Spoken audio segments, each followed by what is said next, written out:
इस कहानी को अंत तक सुनिए, क्योंकि यह कहानी आपकी जिंदगी बदल देने वाली है। एक बार महात्मा अपने शिष्यों को समझा रहे थे कि जिंदगी में सिर्फ शारीरिक रूप से मजबूत होने से कुछ नहीं होता।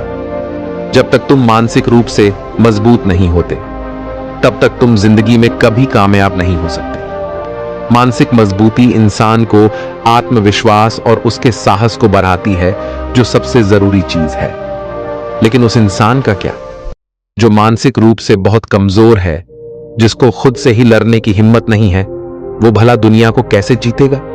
इसीलिए तुम इतने कमजोर मत बनो कि तुम खुद से ही हार जाओ। एक शिष्य ने बोला, महात्मा जी, मैं बहुत मेहनत करता हूं, लेकिन जब भी कोई कठिनाई आती है, मैं हिम्मत हार जाता हूं। कृपया मुझे बताइए कि मैं मानसिक रूप से कैसे मजबूत बन सकता हूं। महात्मा ने कहा, सारा खेल बस दिमाग का है। उसने कहा, सारा खेल बस दिमाग का है, इस बात का भला क्या मतलब है? क्या आप मुझे समझा सकते हैं? महात्मा ने उसे बोला, हम जैसा सोचते हैं वैसा हम बन जाते हैं। तुम जो कुछ भी हो, जैसे भी हो, तुम अपनी सोच के हिसाब से हो, यानी तुम्हारा दिमाग तुम्हें बना रहा है। अगर तुम कमजोर हो तो अपने दिमाग की वजह से हो, अगर तुम ताकतवर हो तो वह भी तुम अपने दिमाग की वजह से हो। अगर तुम निर्बल हो तो तुम्हें निर्बल तुम्हारे दिमाग ने ही तुमको बनाया, क्योंकि तुम रहते ही वैसे हो। इसीलिए तुम अपने दिमाग को अगर मजबूत बनाओगे तो तुम जैसा चाहो वैसा बन सकते हो। सारा खेल बस दिमाग का है। तुम जैसे माहौल में रहते हो वैसे तुम बन जाते हो। तुम जय सोचते हो वैसे तुम बन जाते हो। इसलिए तुम अपने इंद्रियों को वश में करना सीखो, क्योंकि तभी तुम्हारा दिमाग तुम्हारे वश में होगा। यह ठीक वैसे ही है जैसे तुम्हारे आंखें जो भी देखेंगी, तुम्हारे दिमाग वैसा सोचेगा, और तुम जैसा सोचोगे वैसा तुम्हारा शरीर प्रतिक्रिया देने लगेगा। यानी तुम अगर गंदी चीज देखोगे तो तुम्हारे मन में उसी तरह ख्याल आएंगे। हमारे इंद्रियां जैसी चीजें हम देखते हैं, जैसे हम सोचते हैं वैसा ही हम महसूस करने लगते हैं, और हमारा दिमाग वैसा ही प्रतिक्रिया देने लगता है। तब तक एक शिष्य उठा और बोला, महात्मा, आप इसे विस्तार से समझाइए, क्योंकि ये सारी बातें हमें समझ में नहीं आ रही हैं। तब महात्मा कहते हैं, आओ तुम सब मेरे साथ चलो, आज एक मजेदार काम करते हैं। आशा है कि तुम्हें बहुत मजा आएगा और तुम इसे कुछ बेहतर सीख पाओगे। महात्मा उन सबको नदी किनारे लेकर जाते हैं और सबको बिठा देते हैं और कहते हैं, ये नदी में से हर कोई एक एक पत्थर उठा के ले आओ। सारे शिष्य जाते हैं और नदी में से अपने अपने हिसाब से पत्थर उठाकर लाते हैं। महात्मा देखते हैं कि सब ने छोटा छोटा पत्थर उठा के लाया है। वो जितना भार उठा सकते थे उसका लगभग 1/3 हिस्सा ही उठा के लाए थे। महात्मा ने कहा, इससे बात नहीं बनेगी, अब तुम्हें और बड़े पत्थर उठाकर लाना होगा। इस बार सभी शिष्य थोड़े बड़े पत्थर उठा के लाते हैं। महात्मा ने कहा, इससे भी बात नहीं बनेगी, इस बार और बड़े पत्थर उठाकर लाना पड़ेगा और भारी पत्थर उठाकर देना पड़ेगा। सभी शिष्य हैरान रह गए। महात्मा से बोले, इतना भारी पत्थर हमसे नहीं उठाया जा सकता, इससे भारी किसी कीमत नहीं उठा सकते। आप हमसे क्या करना चाह रहे हैं? महात्मा ने कहा, तुम्हें यह करना ही पड़ेगा। अगर तुम करोगे तो तुम्हें आज कुछ दिलचस्प सीखने को मिलेगा, और आशा है कि तुम्हें जिंदगी भर नहीं भूलोगे। सभी शिष्य एक बार फिर नदी की तरफ चल पड़े और फिर से पत्थर उठा के लाए। महात्मा ने कहा, नहीं, ऐसे फिर बात नहीं बनेगी। आप शिष्यों को गुस्सा आ रहा था, लेकिन वो महात्मा से बोलेंगे तो कैसे बोले? सभी आपस में बात कर रहे थे, महात्मा क्या हो गया, आज ये हमसे कैसी कैसी काम करवा रहे हैं। नदी से पत्थर निकालना, ये भला कोई काम होता है? ये क्या बात है? ये हमसे फालतू के काम क्यों करवा रहे हैं? तब तक एक शिष्य जिसका नाम अजीत था, उसने बोला, महात्मा आप खुद हमें बताइए कि मैं कौन सा पत्थर उठा के लाऊं। महात्मा ने कहा, क्या तुम उस पत्थर को उठा के ला सकते हो? उससे ने पीछे मुड़कर देखा। वो पत्थर बहुत बड़ा था, इतना बड़ा कि इसे उठाना तो दूर, उसे हिलाना भी मुश्किल था। लेकिन उसने कुछ नहीं बोला और चुपचाप उस पत्थर के यहां चला गया और उसे हिलाने की कोशिश करने लगा। उसने अपनी पूरी जी जान लगा दी, लेकिन पत्थर टस से मस नहीं हुआ। उसे उठाना तो बहुत दूर की बात है। सभी शिष्य उसे हैरानी से देख रहे थे कि आखिर ये महात्मा क्या करना चाह रहे हैं। अब दूसरी बार महात्मा ने कहा, क्या कोई और है जो इस पत्थर को उठा सकता है? तब तक जोश में एक और शिष्य बोला, हाँ महात्मा, मैं भी जा रहा हूं, मैं उस पत्थर को उठा लूंगा। अब 2 लोग हो गए और उस पत्थर को जोर से धक्का देने लगे, लेकिन अभी भी वो पत्थर टस से मस नहीं हुआ। यह पत्थर बहुत भारी था। ऐसे ही धीरे धीरे करके अब सारे शिष्य उस पत्थर को हिलाने के लिए चले गए और सभी सदस्यों ने मिलकर जोर लगाया और पत्थर हिल गया। महात्मा खुश हुए और बोले, अब तुम सब यहां आ सकते हो। सभी शिष्य महात्मा के पास आकर बैठ गए। तब महात्मा ने बोला, अब बताओ तुमने क्या सीखा? एक शिष्य ने कहा, महात्मा, ये बात हुई ना कि एकता में बल है, यानी हम सब ने मिलकर उस पत्थर को हिला दिया। महात्मा ने कहा, यह सबक भी जरूरी है, लेकिन एक और चीज, असल में तुमने पत्थर को नहीं हिलाया, तुम्हारे दिमाग की शक्ति उसने उस पत्थर को हिलाया। याद करो, जब मैंने तुम सबसे बोला कि तुम सब एक एक पत्थर लेके आओ, तो तुम सब ने अपने अपने हिसाब से एक एक छोटा सा पत्थर लेके आए। तुम चाहते तो उससे भरी पत्थर भी ला सकते थे, लेकिन तुम सब ने हल्का पत्थर चुना जो तुम उठा सकते थे और उस पत्थर को लेके आए। लेकिन तुम सब ने मिलकर आक्रोश में आकर अपने दिमाग की पूरी शक्ति का इस्तेमाल किया और इस पत्थर को धक्का दिया, जिसकी मदद से पत्थर हिला और पत्थर को तुमने गिरा दिया। यह दिमाग की शक्ति है। शक्ति तो पहले भी थी, लेकिन पूरा इस्तेमाल करना यह एक कलाकारी है। तब एक शिष्य ने कहा, महात्मा, हम मानसिक रूप से कैसे मजबूत बन सकते हैं और अपने दिमाग को कैसे मजबूत बना सकते हैं ताकि हम हर परिस्थिति के लिए ऐसे ही तैयार हैं? महात्मा ने कहा, अब मैं जो तुम्हें बताने जा रहा हूं, तुम उस बात को ध्यान से सुनो, क्योंकि यह बातें तुम्हारी जिंदगी बदलने वाली है।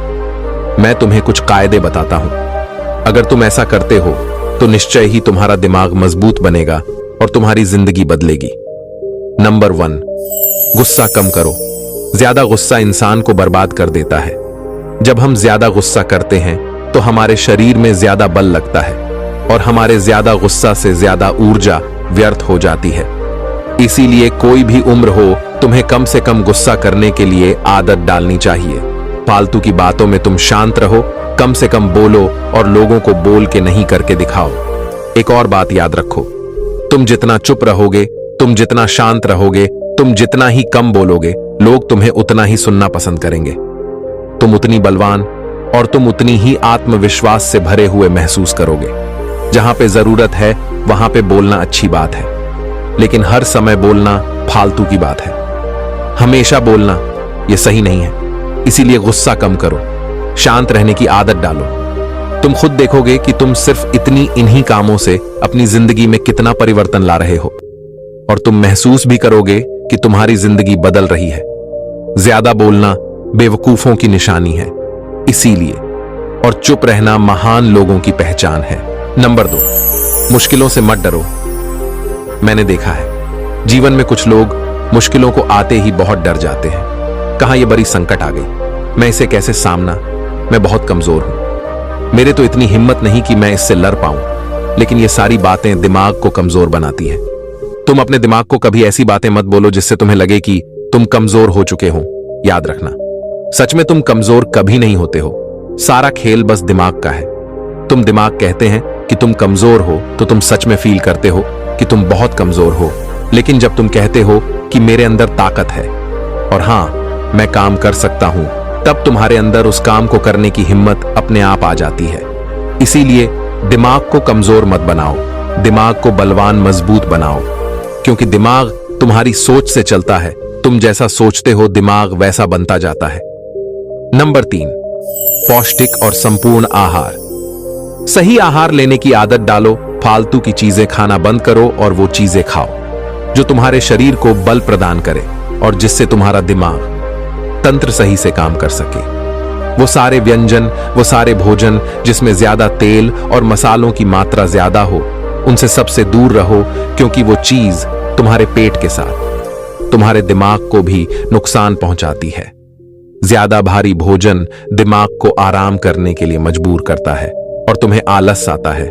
इसीलिए कोशिश हमेशा करो कि तुम हल्का भोजन करो। हल्का और पौष्टिक भोजन तुम्हें करनी चाहिए। नंबर 4, आलसी मत बनो। यह सही बात है। ज्यादा आलस इंसान को शारीरिक रूप से कमजोर बना देती है और मानसिक रूप से भी इंसान कमजोर हो जाता है। इसीलिए आलस का तुम्हें त्याग करना पड़ेगा। अगर तुम चाहते हो कि तुम्हारे दिमाग मजबूत बने, तो तुम किसी भी काम को जो तुम्हें लगे जरूरी है उसे उसी वक्त करने की कोशिश करो। उस काम को कल पे मत डालो। यह तुम्हारा दिमाग की प्रोडक्टिविटी को दिखाता है कि तुम कितना सीरियस हो।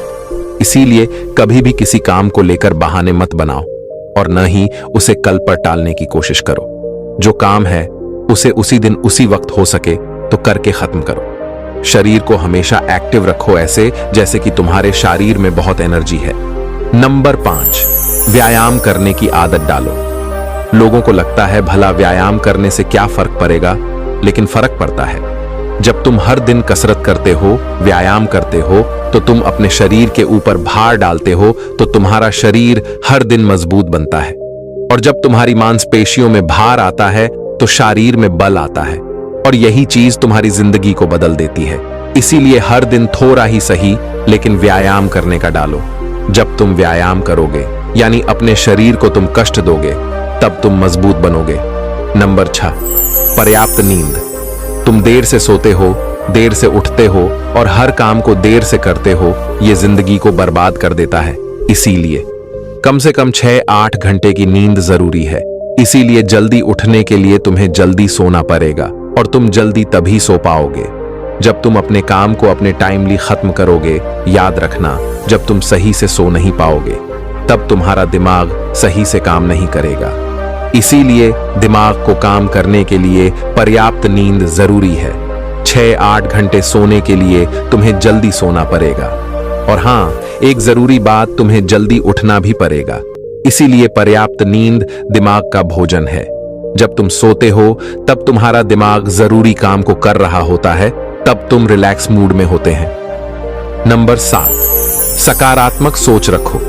माना जाता है कि सकारात्मक सोच व्यक्ति की सफलता की कुंजी होती है। जो व्यक्ति अपने जीवन में जितना ज्यादा सकारात्मक रहता है वह उतना ही अधिक तरक्की करता है। लेकिन यह सब मालूम होते हुए भी परिस्थिति और आदतवश हम नकारात्मकता से बाहर नहीं निकल पाते हैं और हमेशा परेशान रहते हैं। वास्तव में सकारात्मक सोच एक ऐसी क्रिया है जो निरंतर अभ्यास से आती है और फिर जीवन को सुखमय बना देती है। बाकी अगर ये कहानी आपको अच्छी लगी हो तो इस वीडियो को लाइक करें और ऐसी और कहानी सुनने के लिए डे इंस्पायर्ड यूट्यूब चैनल को सब्सक्राइब करें। तब तक मिलते हैं हम आपसे ऐसी ही एक और प्रेरणादायक कहानी के साथ अगले दिन। धन्यवाद।